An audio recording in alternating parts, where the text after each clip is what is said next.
Cuando se supo por primera vez que China estaba enterrando paja y plantando árboles en lo profundo de sus desiertos, el mundo reaccionó con escepticismo. Los ambientalistas advirtieron que la iniciativa fracasaría. Los científicos lo calificaron de despilfarro. Los críticos se rieron de lo que parecía un esfuerzo desesperado y desafortunado por reverdecer lo inecológico. ¿Cómo podrían cultivarse bosques sobre la arena? Durante años, los escépticos señalaron plantaciones fallidas y se burlaron de las ambiciones de China. Pero entre bastidores, algo extraordinario se gestaba, silencioso, paciente e incansablemente. Y ahora, 10 años después, esos mismos críticos se han arrepentido. La crisis ambiental fue el combustible del sueño. Antes de que el mundo viera a China plantar bosques en el desierto, presenciaba algo aún más alarmante, un país lentamente devorado por la arena. La desertificación, el proceso de degradación de tierras fértiles hasta convertirlas en desiertos áridos y sin vida, no solo era una molestia ambiental para China. A finales del siglo XX, se había convertido en una emergencia nacional, a gran escala, amenazando la seguridad alimentaria y la supervivencia humana en vastas zonas del país. Las raíces de esta crisis eran profundas. En las décadas posteriores a la fundación de la República Popular China en 1949, el crecimiento demográfico y la industrialización provocaron un drástico aumento de la explotación de la tierra. El polvo y la arena provenían principalmente de tierras degradadas de 4 maneras diferentes. El pastoreo excesivo del ganado, la deforestación agresiva para satisfacer la demanda de madera y las técnicas agrícolas insostenibles debilitaron la capacidad de la tierra para retener nutrientes y humedad. La erosión del suelo empeoró al desaparecer la vegetación protectora. Y los fuertes vientos del norte arrasaron el suelo expuesto, despojándose de la capa superficial esencial para la vida. Los resultados fueron alarmantes. A principios de 1960, la década de 2000, se estimó que más de 2,6 millones de kilómetros cuadrados, más del 27% de la superficie terrestre de China, se vieron afectados por la desertificación. Las zonas más gravemente afectadas se encontraban en el norte y el noroeste de China, incluyendo Mongolia Interior, Gansu, Ningxia y Xinjiang, donde campos y tierras de cultivo, antaño verdes, se estaban convirtiendo rápidamente en páramos yermos. Quizás lo más aterrador fue el desierto de Taklamakan, conocido como el Mar de la Muerte. Uno de los desiertos de arena más grandes del mundo, en siglos pasados, se había tragado antiguas rutas comerciales y ciudades enteras. Pero en la era moderna, se expandía, avanzando hacia el este, amenazando la infraestructura y alimentando tormentas de arena que asfixiaban ciudades como Pekín y Tianjin. Tan solo en 2006, China experimentó 17 tormentas de arena a gran escala, con nubes de polvo que llegaron hasta Corea del Sur, Japón y, en algunos casos, la costa oeste de Estados Unidos. Además del impacto ambiental, el costo humano fue profundo. Se estima que 400 millones de personas vivían en zonas afectadas por la desertificación o cercanas a ella. Las cosechas se arruinaron, los pozos se secaron y las aldeas fueron desplazadas de sus tierras ancestrales. Comunidades enteras en Hebei y Mongolia Interior se vieron obligadas a reubicarse, convirtiendo a China en uno de los pocos países con reconocimiento gubernamental para los migrantes ecológicos. Personas cuyos hogares ya no eran viables debido al colapso ambiental. Esta crisis también planteó un dilema político. Para una potencia global en ascenso, decidida a demostrar su poderío tecnológico y económico, dicha degradación ambiental amenazaba no solo a su población, sino también su credibilidad en el mundo. China necesitaba una solución, no una solución provisional, sino un proyecto audaz y visionario capaz de revertir décadas de daños. De esta crisis existencial surgió la idea de construir una gran muralla verde, un vasto bosque artificial para contener el avance de los desiertos. Y así, entre tormentas de arena y escepticismo, China presentó uno de los mayores proyectos de ingeniería ecológica de la historia de la humanidad. Se revela el ambicioso Plan de China. Ante la creciente crisis de desertificación, los líderes chinos comprendieron que las iniciativas puntuales no serían suficientes. Se necesitaba una estrategia ambiental a gran escala y sin precedentes, y en 1978 se puso en marcha. Oficialmente conocido como el Programa de Forestación para la Protección de las Tres Regiones del Norte, pero a menudo conocido como la Gran Muralla Verde, este megaproyecto se convertiría en la mayor campaña de reforestación de la historia de la humanidad. La visión era audaz: plantar una vasta franja de árboles en las regiones áridas y semiáridas del norte de China, abarcando las tres áreas del noreste, Dongbei, norte, Huabei, y noroeste, Xibei, de ahí el nombre de las tres regiones del norte. El objetivo era construir una barrera viva y dinámica contra la expansión de los desiertos, especialmente los de Gobi y Taklamakan, que invadían constantemente las zonas más densamente pobladas y productivas desde el punto de vista agrícola. Diseñado para implementarse en 8 fases a lo largo de 73 años, de 1978 a 2050, el plan pretendía restaurar más de 35 millones de hectáreas, aproximadamente 87 millones de acres, de tierras degradadas. La zona forestal planificada se extendería por más de 4.500 kilómetros de largo y 1.500 kilómetros de ancho, formando un enorme arco a lo largo de la frontera norte de China. Pero no se trataba solo de una campaña de plantación de árboles. Fue una movilización nacional. El proyecto combinó la planificación centralizada con la participación popular. Se encomendó a los gobiernos locales la tarea de plantar y proteger los bosques, mientras que las políticas nacionales ofrecieron incentivos para la participación. A partir de la década de 1980, el gobierno implementó medidas como el programa Granos por Verde, que compensaba a los agricultores por convertir las tierras de cultivo erosionadas en bosques o pastos. Se animaba a los ciudadanos, y en ocasiones se les exigía, a contribuir a las cuotas de plantación de árboles para escuelas, lugares de trabajo y unidades militares. Incluso el ámbito cultural se vio involucrado. En 1981, China estableció el Día Nacional de la Plantación de Árboles el 12 de marzo, una festividad que inspiró la participación masiva en las labores de reforestación. Esto contribuyó a convertir el proyecto en un acto patriótico de restauración ambiental. A medida que la iniciativa maduraba, el gobierno invirtió en investigación científica, sistemas de monitoreo y rastreo satelital para monitorear la salud de los bosques, la supervivencia de las plantas y el impacto ecológico. El alcance del proyecto fue inmenso. Fue necesario seleccionar nuevas especies para soportar las condiciones áridas. Se probaron y ajustaron los sistemas de riego, y en las fases posteriores se introdujeron soluciones innovadoras, como rejillas de paja y acondicionadores de suelo. Es importante destacar que la Gran Muralla Verde no se limitó únicamente a los bosques. La estrategia incorporó la agroforestería, la restauración de pastizales, matorrales y cultivos resistentes a la desertificación para garantizar la viabilidad a largo plazo. Los planificadores comprendieron que un enfoque ecológico diversificado sería más resiliente que los monocultivos forestales. A principios de la década del 2000, las imágenes aéreas comenzaron a mostrar resultados prometedores. Aparecían zonas verdes en tierras anteriormente estériles. A pesar de las altas tasas de fracaso en algunas zonas y del escepticismo persistente, la campaña continuó, lenta, constante y con un creciente sentido de orgullo nacional. Pero incluso con la determinación de China, el mundo y muchos expertos seguían considerando el plan quijotesco, ingenuo y condenado al fracaso. Se convirtió en el hazmerreír mundial. Si bien el proyecto de la Gran Muralla Verde ha atraído la atención por su ambición, también ha sido blanco de burlas internacionales, escepticismo y críticas científicas. ¿Pero plantar árboles en el desierto? Uno de los entornos más duros del planeta era considerado ampliamente una fantasía ecológica.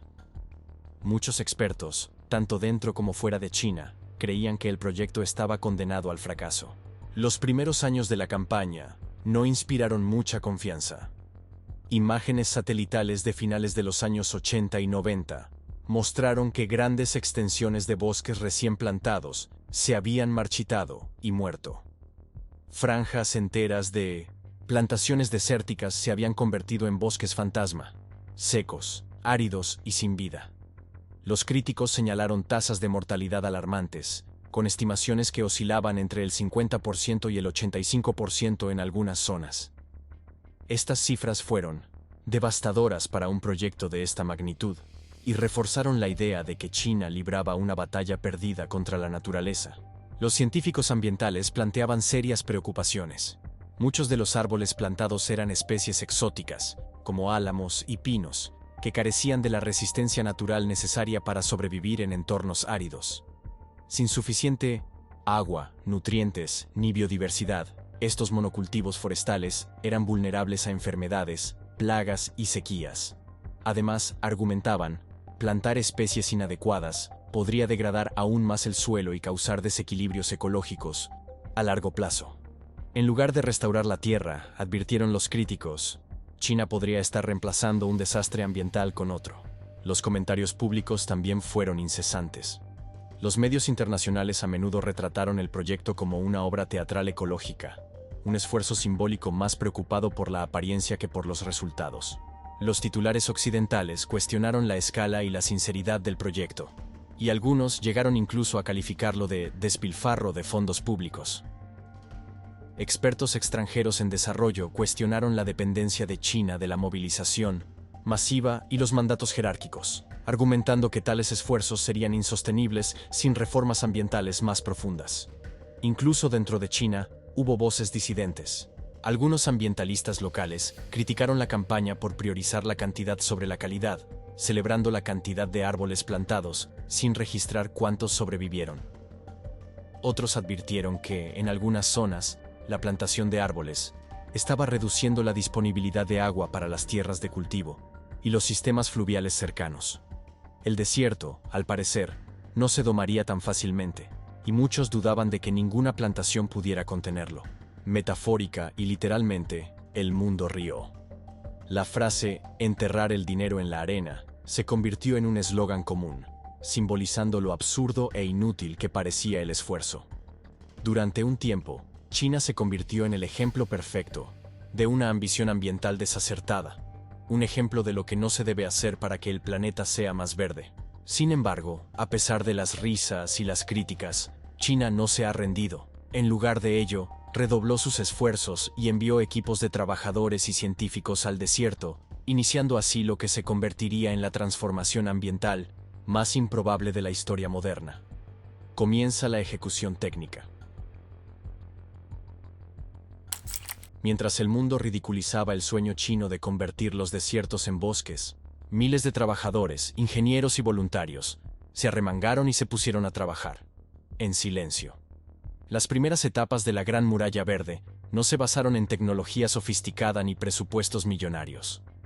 Se basaron en la persistencia, el ingenio y herramientas sencillas pero eficaces, capaces de funcionar en las condiciones más adversas del planeta.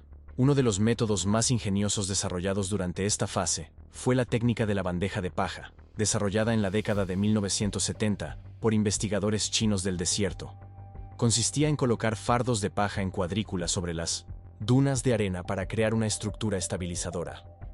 Estos cuadrados de paja, generalmente de 90 krishna o 90 centímetros, reducían significativamente la velocidad del viento en la superficie y evitaban el desplazamiento de la arena. Con el tiempo, los fardos de paja también ayudaban a retener la humedad, recoger partículas de polvo y permitir el enraizamiento de plantas resistentes al desierto, una fuente inesperada. La enorme industria arrocera de China. Cada año, el país producía más de 200 millones de toneladas de paja de arroz, un subproducto agrícola que a menudo se quemaba o se desechaba. Sin embargo, en las regiones desérticas, se convirtió en un recurso vital. Camiones cargados de paja de arroz se transportaron al desierto, donde los trabajadores la esparcieron a mano sobre vastas franjas de dunas de arena movedizas, especialmente en zonas críticas como los límites del desierto de Taklamakan, donde la arena amenazaba regularmente carreteras, pueblos y vías férreas. Al mismo tiempo, el Día Nacional de la Plantación de Árboles se convirtió en un elemento clave de las iniciativas de movilización de China. Con el tiempo, se convirtió en una tradición nacional. Entre 1982 y 2021, se estima que 78.100 millones de árboles fueron plantados por voluntarios. Participaron escuelas, unidades militares, departamentos gubernamentales y organizaciones de la sociedad civil, convirtiendo el evento en un símbolo visible del compromiso ambiental de China. El proceso de plantación en sí fue agotador. Los trabajadores cavaban hoyos en tierra inflexible, a menudo bajo temperaturas extremas y con acceso limitado al agua. En muchas zonas, el riego tuvo que improvisarse con camiones cisterna o zanjas excavadas a mano. Debido a la escasez de materia orgánica en muchos suelos desérticos, a veces se utilizaban enmiendas como compost, arcilla y humus para aumentar la retención de agua. Estos primeros años sentaron las bases, tanto literal como figurativamente, para el éxito futuro. Aunque no todos los árboles sobrevivieron, las pacas de paja comenzaron a anclar las dunas. En algunas zonas piloto, el movimiento de arena se redujo hasta en un 99,5%, lo que permitió que la vegetación plantada sobreviviera. El proceso era lento y laborioso, pero funcionaba, metro cuadrado a metro.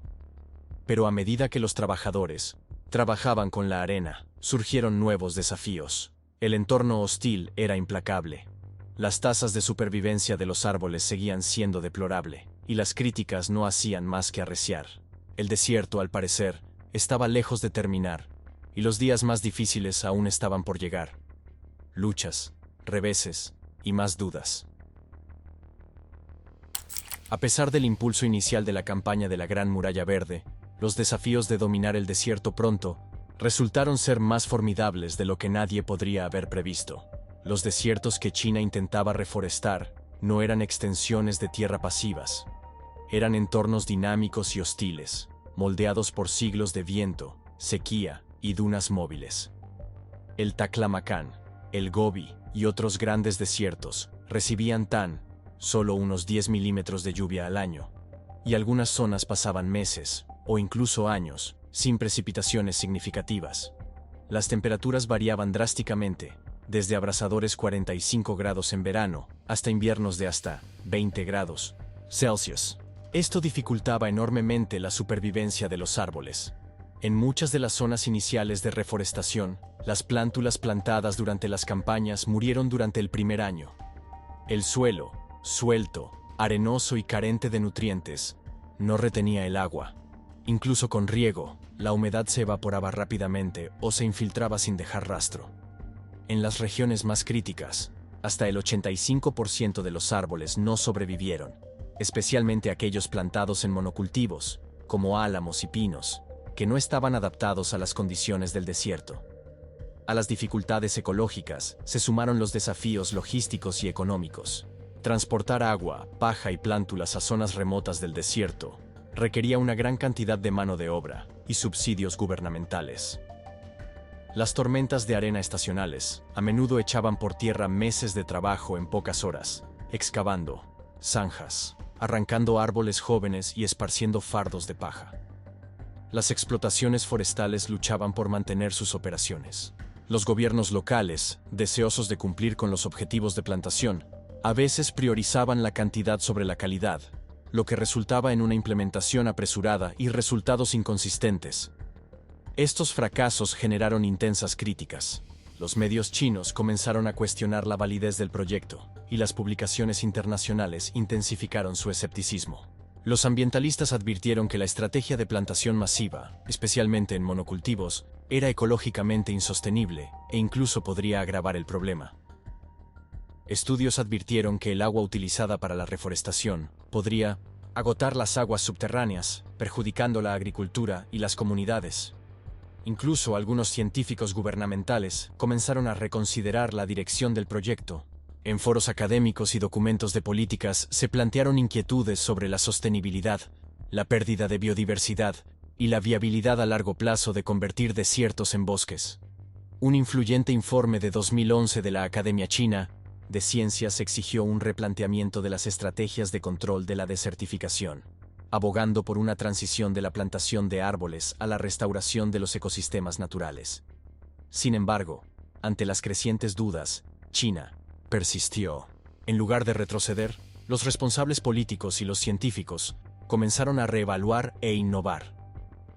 Reconocieron las deficiencias de sus enfoques anteriores y comenzaron a invertir más en investigación, experimentación basada en ensayo y error, y adaptaciones locales. La Gran Muralla Verde entró en una nueva fase, marcada por soluciones más inteligentes, eficientes y ecológicamente sensatas. De esta humildad, ganada con esfuerzo, nació una evolución tecnológica. Los fracasos enseñaron a China valiosas lecciones, y los pasos posteriores transformaron su forma de afrontar el desierto. No con fuerza bruta, sino con la ingeniería, la ciencia y la naturaleza en armonía. Tras años de penurias, plántulas moribundas y escrutinio público, China comprendió que la siembra forzada no bastaría para conquistar el desierto. El país necesitaba técnicas más inteligentes y adaptables, métodos que aprovecharan tanto el conocimiento ecológico tradicional como la ingeniería moderna. Lo que vino después fue un cambio estratégico que insuflaría nueva vida a la Gran Muralla Verde y la transformaría de una campaña en dificultades a un modelo de innovación medioambiental. Un avance decisivo. Uno de los avances más decisivos en la mecanización fue la construcción de fardos de paja. Inicialmente colocados a mano por trabajadores en condiciones extremas, los fardos de paja habían demostrado ser eficaces para estabilizar las dunas y retener la humedad, pero el proceso manual era lento y laborioso, lo que limitaba la superficie que se podía cubrir. En respuesta, los ingenieros chinos desarrollaron máquinas automatizadas para cavar zanjas y sembrar paja, lo que aceleró drásticamente su implementación. Estas máquinas podían ensamblar las bandejas de 4 a 6 veces más rápido que la mano de obra humana, lo que permitió que los esfuerzos de estabilización del desierto se expandieran rápidamente. Junto con la innovación mecánica, llegó el refinamiento ecológico. El gobierno abandonó su dependencia de monocultivos frágiles y de rápido crecimiento, como el álamo y el eucalipto, que habían demostrado ser inadecuados para el clima desértico. En su lugar, se utilizaron especies nativas adaptadas al desierto. Se introdujeron en el plan de plantación plantas como el saxaul, el tamarisco, el goji, el espino amarillo y gramíneas resistentes a la sequía. Estas especies estaban mejor preparadas para sobrevivir largos periodos de sequía y desempeñaron un papel crucial en la construcción de ecosistemas resilientes y autosostenibles. China también ha invertido en tecnologías de mejora del suelo. Los investigadores han experimentado con biocarbón, inóculos microbianos y compuestos orgánicos que ayudan a los suelos arenosos a retener agua y nutrientes. En algunas zonas, se han instalado pequeños sistemas de riego por goteo para optimizar el uso del agua. En otras, se han añadido hongos micorrízicos a los lechos de siembra para mejorar la absorción de nutrientes por las raíces y aumentar la supervivencia de las plantas. A nivel de infraestructura, la integración de la ingeniería ambiental ha alcanzado nuevas alturas. Ferrocarril BTU Lanzhou. Un ejemplo notable fue el ferrocarril BTU Lanzhou, construido a través de un tramo del desierto de Tánger, que utilizó una combinación de fardos, de paja, pantallas forestales y franjas de grava para proteger las vías del enterramiento de arena. Este método se aplicó posteriormente a una nueva autopista de alta velocidad que cruzaba el Taklamakan, cuya construcción se creía imposible debido a la extrema inestabilidad de las dunas. Estos métodos no se limitaban a plantar árboles, sino a diseñar el propio desierto para que albergara vida. Se establecieron corredores estratégicos de vegetación entre las dunas de arena para capturar el polvo, bloquear los vientos y reducir la pérdida de suelo. Se implementó el monitoreo satelital y con drones para monitorear la salud de la vegetación, detectar áreas vulnerables y ajustar las estrategias en tiempo real. El resultado de esta evolución fue un enfoque más equilibrado e integrado. No se trataba solo de bosques por el bien de los árboles, sino de ecosistemas resilientes adaptados a los singulares desiertos de China. Fue una transformación cimentada sobre el fracaso, recalibrada por la ciencia y ejecutada con determinación.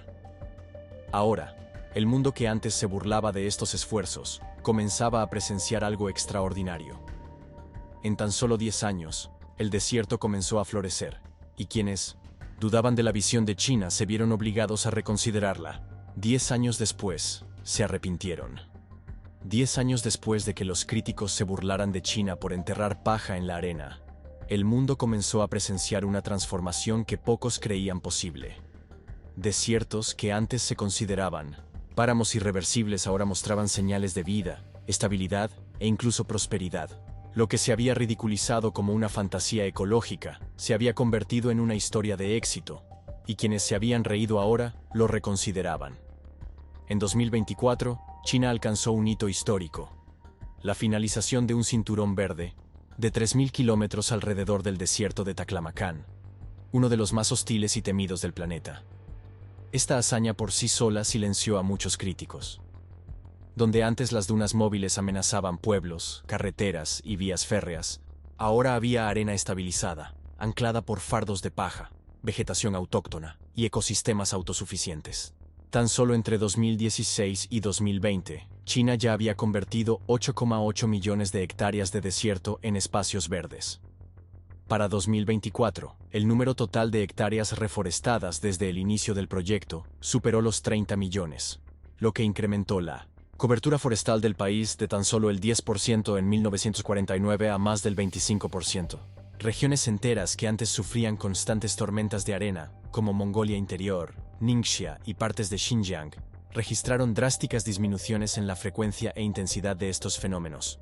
Las zonas urbanas que solían estar envueltas en una neblina amarilla en primavera, ahora disfrutaban de cielos más despejados y un aire más sano.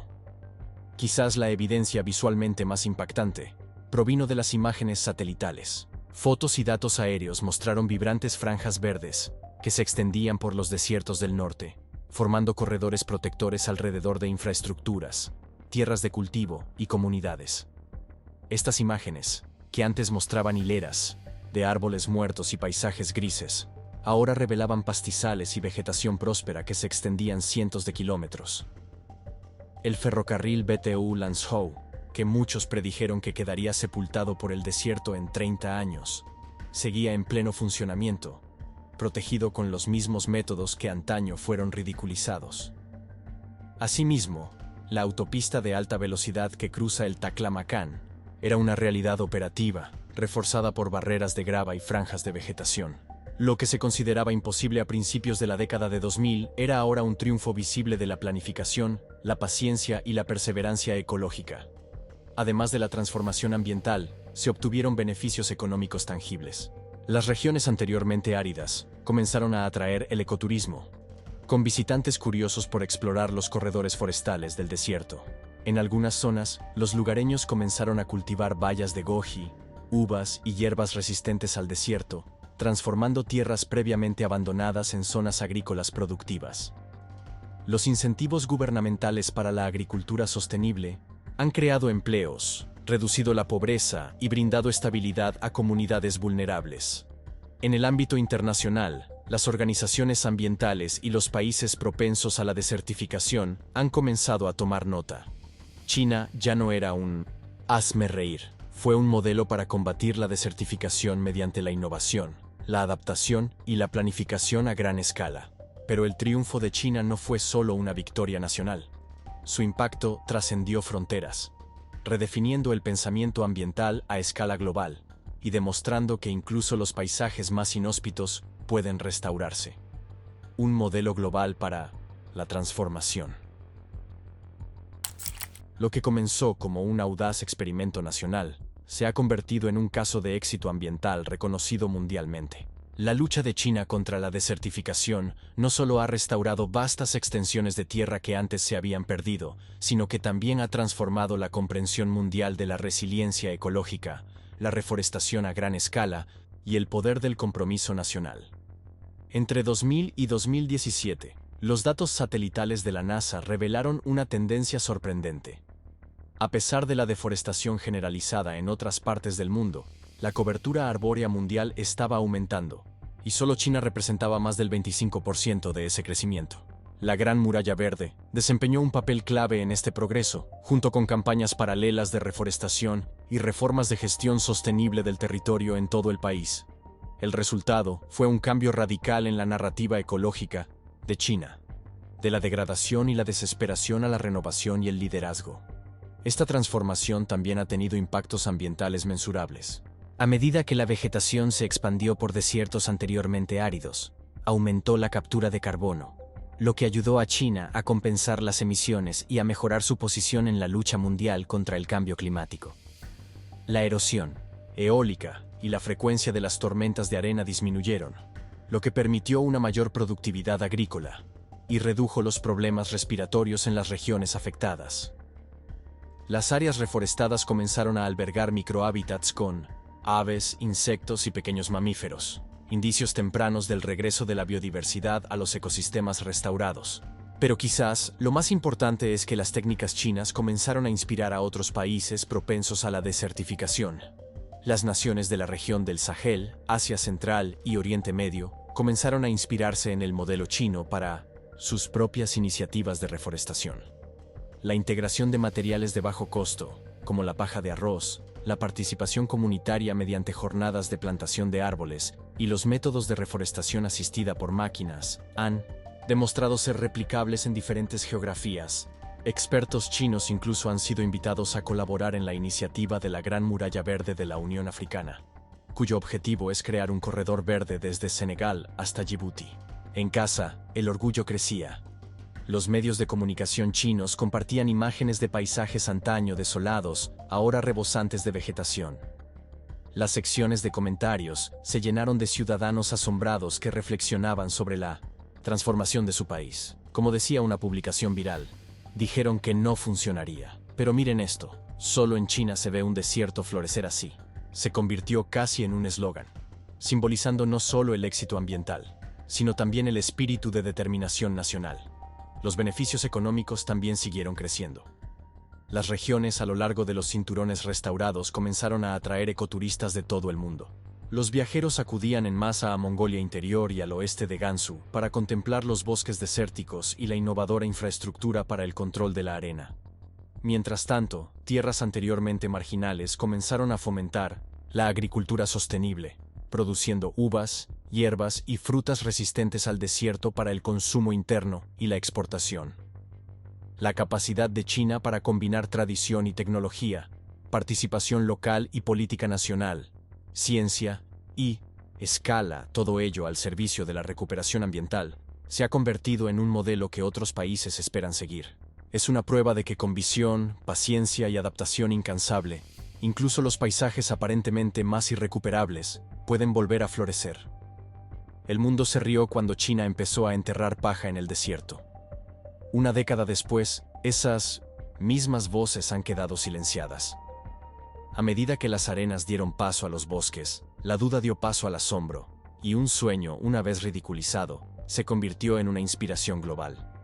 ¿Y tú, qué opinas de las murallas verdes de China? Gracias por ver, nos vemos en el próximo video.